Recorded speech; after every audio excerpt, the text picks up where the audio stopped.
feel if I get mad enough, will start happening. Y'all know this by now.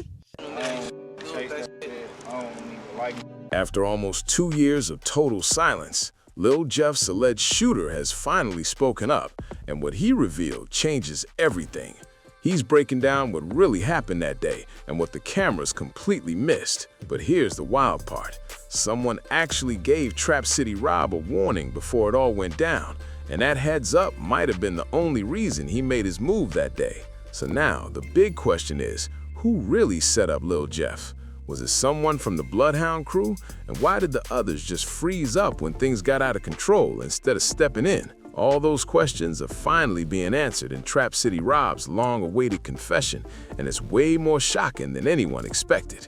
In a totally unexpected twist, Trap City Rob is now telling his side of the story, explaining what really led to that tragic day. According to him, Lil Jeff pushed the situation so far that Rob felt like he had no other choice but to protect himself. Now, if you don't know the full backstory, here's a quick rundown. Damn. Okay, so is there anything about that case you want to clear up and just touch about, bro? Because I see you got a whole different perspective. I see the videos, I see that shit. I was like, damn, it's 6 out there, you know?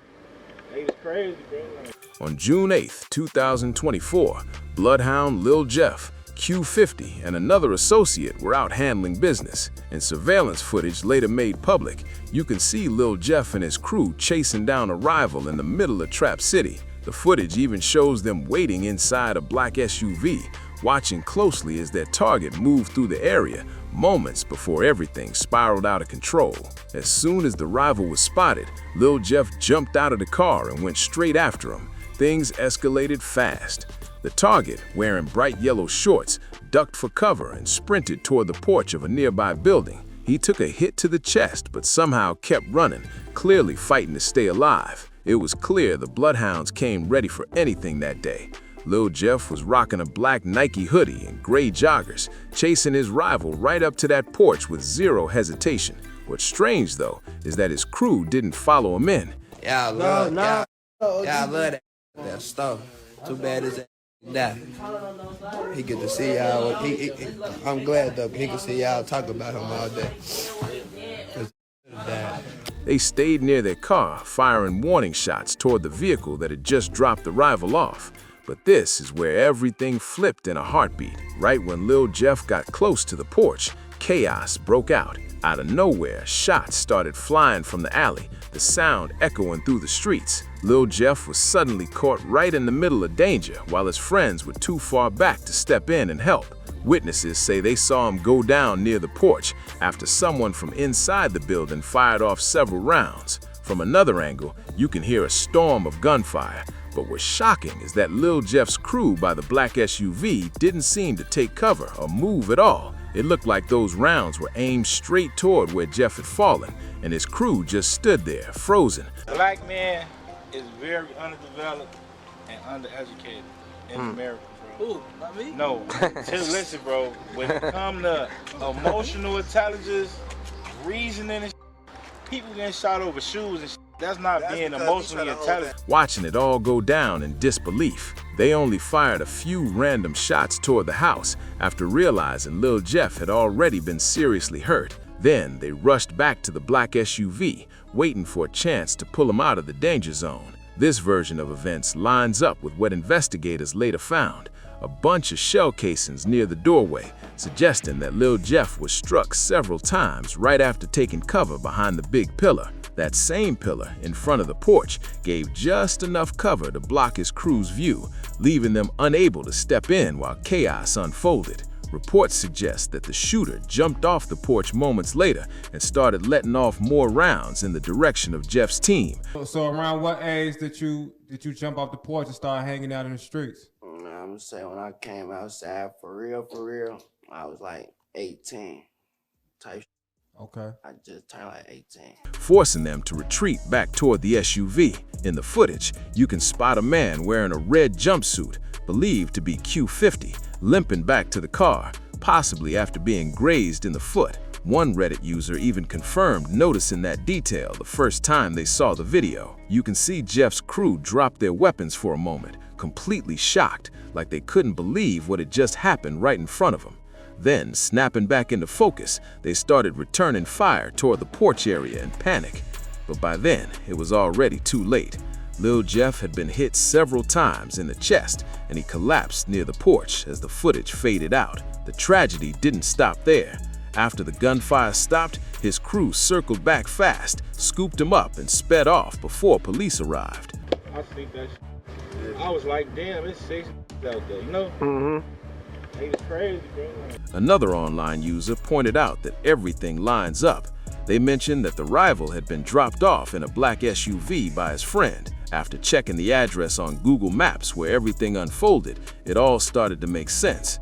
You can even spot a silver Jeep parked across from the black SUV, and it's likely the security camera from that nearby house that captured the entire moment on video. If you zoom out a bit on the map, you can clearly see the black SUV that acted as the getaway ride after the chaos. Trap City Rob, who's been keeping things low-key since then, had stayed silent for months, until now. His recent confession didn't just confirm that he was involved, it gave a whole new angle to what really went down that day. I don't even like so I don't need internet crazy. So. Filling in the gaps the original footage couldn't show. In an interview with Block to Block, Trap City Rob revealed that he saw 6 people chasing after one of his close friends. That alone completely flips the story around. But wait, how did he even know there were 6 of them? The viral clip that spread online didn't show that many people at all, which makes this detail even more mysterious. Maybe that's where Rob said a bit too much. Even though the situation turned into a heated back and forth, Rob didn't brag about what happened. He explained that he only acted out of self-defense, trying to protect his area and the people close to him. Interestingly, an old resurfaced clip shows Trap City Rob standing on the same porch where the incident took place. Fuckers to hang with them, they know what they did. So, okay. They know what they did. So, okay, the Bloodhounds, y'all was cool. Everybody that got a That was my homie. He stole a chain, bro. We tried like he took it. He stole my home chain. Calmly watching over the block like it was his usual spot. One viewer even commented, "For real, this dude like some troll in a cave. You don't even notice he's there until it's too late." It's no shock that people started calling Rob the Defensive Player of the Year after his block-to-block interview. During the talk, Rob explained that he was always on that front porch, staying alert and fully aware of everything happening around him. And honestly, that checks out, because in the same clip, you can spot Trap City Rob and his crew, OTF Black and Terra, constantly scanning both sides of the street, watching every move like true pros. Chicago isn't for anyone who's not ready. The streets keep you on edge every second. Rob then dropped a deep message that caught everyone off guard. He said that the whole drill rap scene has turned into a setup that makes young black men turn against each other. According to him, too many have fallen into that trap, reacting too fast, taking things personal, and ending up going at each other for no real reason. That statement hit home for a lot of people, and the comment section blew up with support. But the shit I'm doing now is I've been seeing my whole life, you know what I'm saying? I told you I got an older brother. So this shit ain't nothing new for real. It's the same shit I've been seeing. One user wrote, "Rob is what you call a grown man."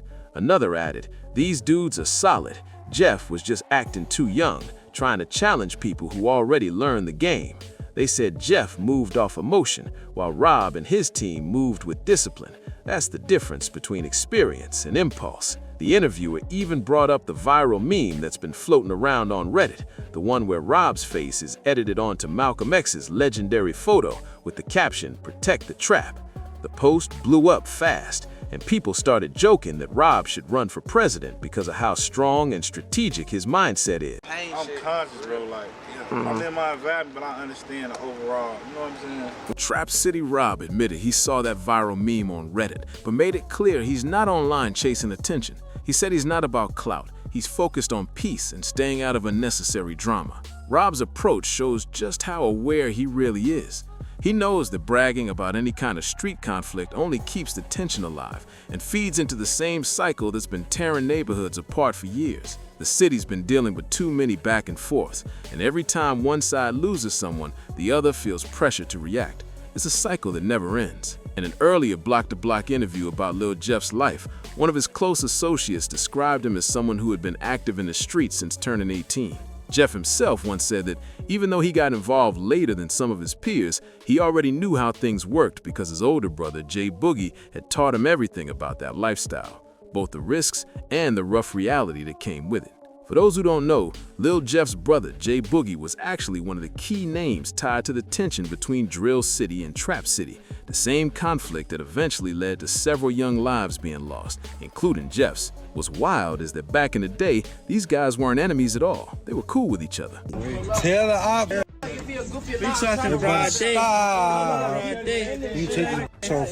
We got like 50K down. That fake AP they got. Trap City Rob confirmed in his YouTube interview with Block to Block that both neighborhoods used to get along just fine. But everything started falling apart when, according to him, someone from the Bloodhounds allegedly took one of their crew's chains. But if you really take a closer look, there's a deeper reason behind the whole feud, one that goes way beyond what Rob mentioned. For the Bloodhound crew, especially Lil Jeff, everything traces back to the loss of his cousin, Z Money. That moment changed everything. Here's a bit of background. Early on, when Lil Jeff was still figuring life out, his older brother Jay Boogie got locked up, leaving a big gap in Jeff's life. That's when Z Money stepped in, becoming like an older brother figure, the one guiding him, protecting him, and giving him a place in the spotlight while staying behind the scenes himself. But tragedy hit hard. On March 16, 2023, Z Money lost his life in a heartbreaking incident that completely shattered the Bloodhound crew and tore apart the fragile peace between Trap City and Drill City. According to reports, Z Money had been sitting in his car on the 1300 block of East 79th Street near the Kimbark intersection in the Avalon Park neighborhood. It was supposed to be a regular day. He was parked near a dry cleaner when another vehicle pulled up and someone started shooting toward his car. Z Money was rushed to the University of Chicago Medical Center, but sadly, he didn't survive. His passing was a devastating blow to everyone close to him. But for Lil Jeff, it was especially personal. Z Money had been his protector, his guide, and the person who looked out for him when his brother was locked away. Losing him left a deep wound that Jeff never truly recovered from. Just when things finally started to calm down, new rumors began spreading all over Reddit about who might have really been behind Z Money's passing. Feel if I get mad enough, will start happening. Y'all know this by now. I went for like a week, and poof. Gotta go after that one. Poof. I came back. Poof. And that's when everything heated up again. Word on the street was that someone from Trap City, possibly even an old friend of Z Money, had set him up. Those whispers were enough to send Lil Jeff spiraling with anger and frustration. He wanted answers, and he wanted payback. People say that once Jeff got wind of those names floating around, he started keeping tabs on anyone connected to the story. One name that kept popping up was Lil Pooh, a Trap City affiliate who had reportedly been disrespecting Z Money online and in the streets. Lil Pooh didn't seem too worried though. He was out walking around like nothing had happened, pulling up to familiar hangouts and acting like everything was cool.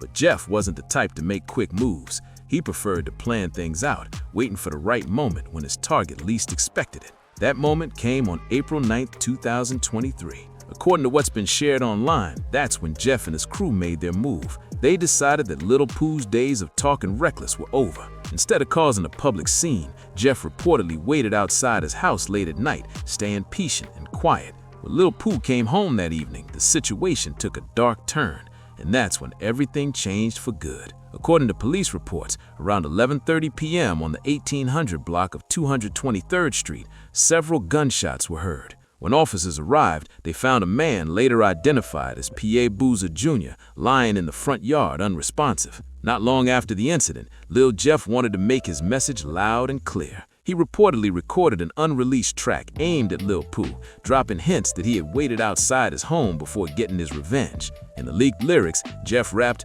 "Lil Pooh diss Z, now Lil Pooh gone." I'm at the head, if I'm lying, I'm down. God could come pull me out this car right now. I never took a dollar from nothing. A nigga said, let me take a picture, this, that, and that. I look up, the nigga then ran down. We all the way at the top of the staircase first off. You know it don't take too long, laying in the grass till he come home. The streets caught on and everyone started talking about it. Word has it that Jeff never officially released the song, supposedly out of respect for one of his close friends who had ties to both sides. Still, the message had already spread. People knew exactly what he meant. When one of Lil Pooh's friends later posted his picture online, Jeff reportedly sent another bold message, saying he couldn't stand by while anyone disrespected Z Money. He made it clear, no Z Money disrespect will ever slide. But things didn't stop there. After that, Lil Jeff didn't just disappear from the scene. Instead, it seemed like he was caught up in the chaos that followed. He was seen more often on the streets again, chasing rivals and trying to prove himself in ways that only made the situation worse. One of the most widely discussed moments linked to Jeff's name was the killing of BKN Lil Rob and Monty, an incident that actually got caught on camera. It all happened near Innovations High School in downtown Chicago, right in the busy Loop area. Around 12:30 in the afternoon, Lil Rob and BKN Monty had just stepped out of school for a quick lunch break, walking towards Washington Street and Wabash Avenue, a spot packed with people during the day. But as soon as they arrived, two vehicles pulled up out of nowhere. Several men jumped out and opened fire, leaving both Lil Rob and Monty fatally wounded. The surveillance video captured the tragic scene. The two young men walking casually towards the elevator structure, completely unaware of what was about to happen. If you watch the footage closely, you can see the exact moment a dark-colored SUV pulls up from under the train tracks. Something like a firecracker, you know, like a 10-15 shot, boom, boom, boom, boom, boom, boom, boom, boom. Like a firecracker, you know, like a... Someone jumps out in a hurry, rushes towards the two boys and begins firing shots before quickly running back to the vehicle. The SUV speeds off down Wabash, makes a sharp left onto Madison, and disappears into the traffic within seconds. Even though the video only shows one car involved, police later stated that witnesses reported seeing two vehicles at the scene, both firing several rounds towards a small group of teens. According to CPD Deputy Chief John, it all happened in an instant. About 10 to 15 shots were heard before the suspects sped away. A nearby shopkeeper, Muhammad IC, described what he heard, saying the sounds reminded him of firecrackers. That detail had investigators thinking that one of the shooters might have been using a modified handgun, the type that lets off rounds super fast, making it sound explosive. The attack was devastating, and the whole community felt the shock. But sadly, not everyone was mourning. Word spread that the person believed to have planned the shooting later appeared on Instagram Live, dropping cryptic comments that seemed to brag about what had happened. He hinted that he had handled business and added to his so-called count. Those comments only fueled more outrage online, especially among fans of the Chicago drill scene who couldn't believe how casually he was talking about such a heartbreaking tragedy. Does it make it worse when there's like videos and people reacting to it, and they were trying to say you slipped and fell, and you saying I wasn't even there, right? I wasn't even there. Stop saying I was done, man. People began to question what drove Lil Jeff to chase down Lil Rob and Monty with that level of precision and focus. What could have made him so determined to go after them in the middle of downtown in broad daylight with cameras all around? Back in the day, Lil Rob and Monty allegedly snatched some of Lil Jeff's jewelry, and that move sparked a whole new wave of beef. What made it even worse was that they didn't just stop there. They went online, clowning Jeff and his crew, throwing out jokes and disses for everyone to see. The BKN members started bragging about the so-called robbery, even claiming that the jewelry they took wasn't real. In one clip, Lil Rob and Monty could be seen showing off what they said were Jeff's pieces, flashing two watches they claimed came from that day. The funny part? One of those watches turned out to be a fake iced-out piece designed to look like an expensive AP watch. People online were quick to notice too. One Reddit user even pointed out that the watch had a GLD logo on the clasp, meaning it came from an online jewelry shop that sells gold-plated accessories. Once that detail got out, the internet had a field day. When the rumors started spreading, Lil Jeff quickly hopped on Instagram Live to clear his name. He said nobody took anything from him by force. According to him, the guys had only peeked at his stuff and ran off when he wasn't paying attention. He laughed it off, saying they didn't actually rob him, they just got lucky when he wasn't watching.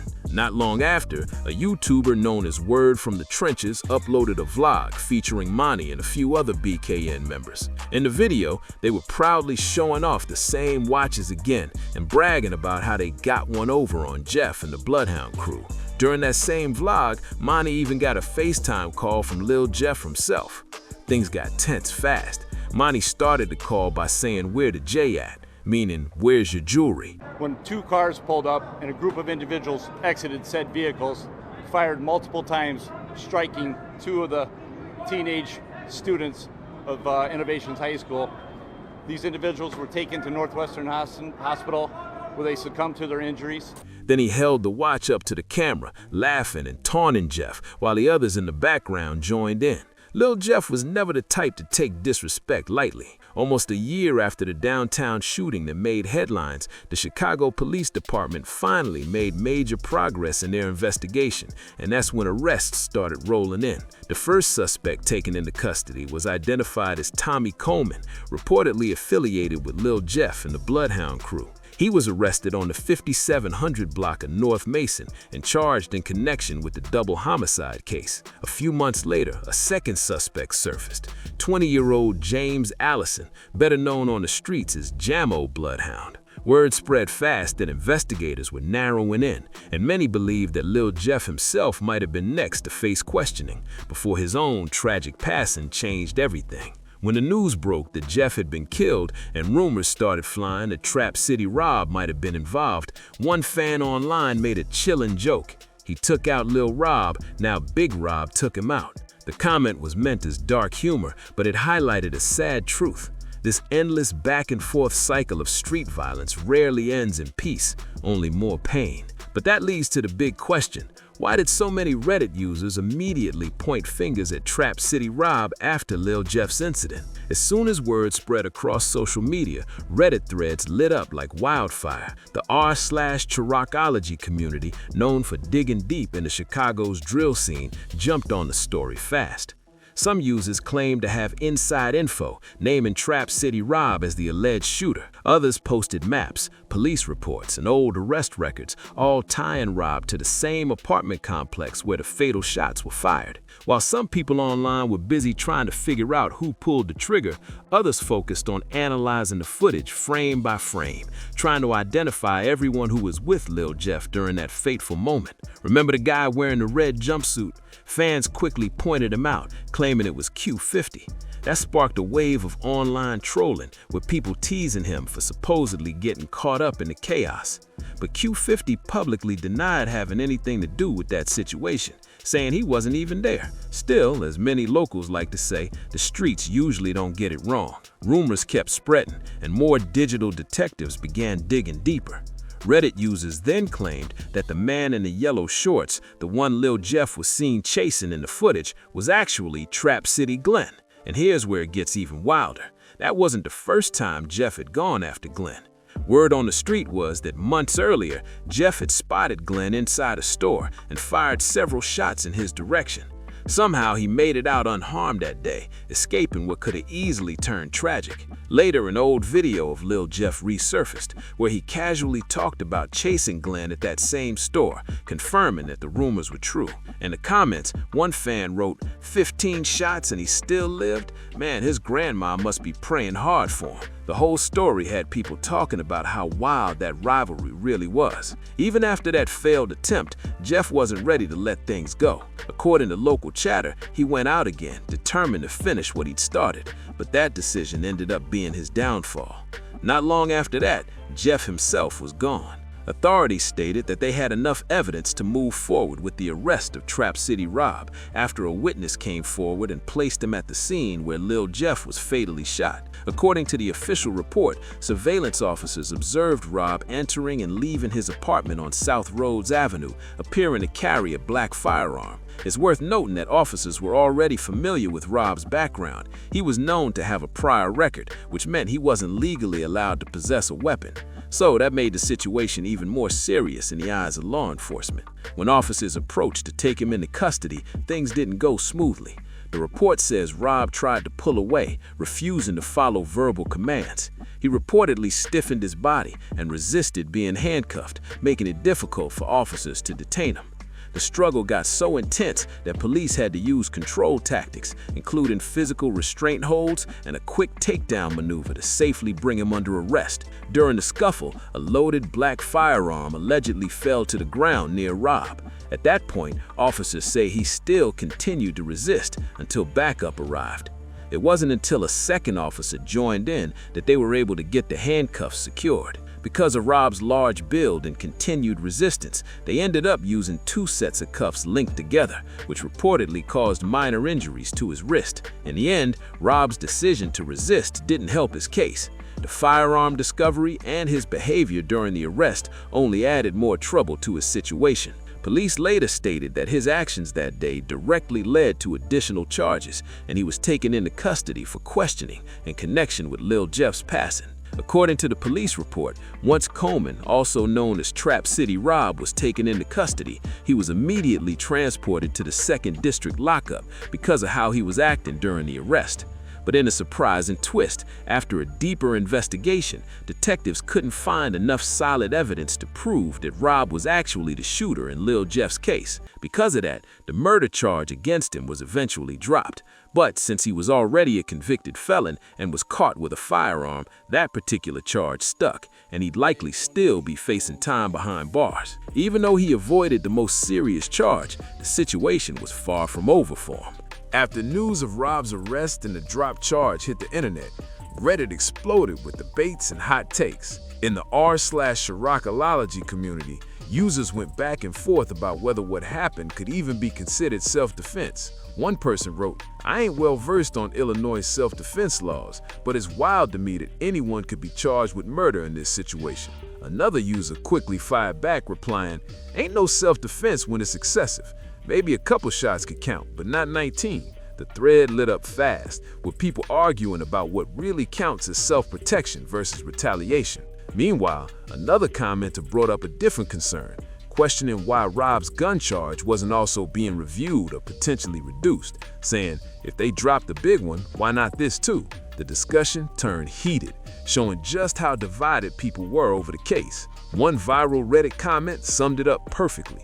Free Rob, and as for that habitual charge, he showed exactly why they call him that. And honestly, a lot of fans seem to agree with that take. Many praised Trap City Rob for staying solid through the chaos, claiming he stood his ground when things got rough. It's wild to think that most of the internet had already pieced the story together before the Chicago PD even wrapped up their official investigation. But that leaves us with one huge question. If the murder charge against Trap City Rob was officially dropped, then who was the real shooter? Someone out there must still know the truth. I came across a chilling Reddit comment that said it best. Rob didn't do it.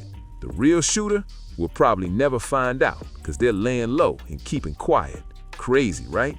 This story might seem over, but it's clear there's still more to uncover, and the streets never forget. If you made it this far, don't forget to hit that like button, subscribe, and turn on the bell so you don't miss the next deep dive.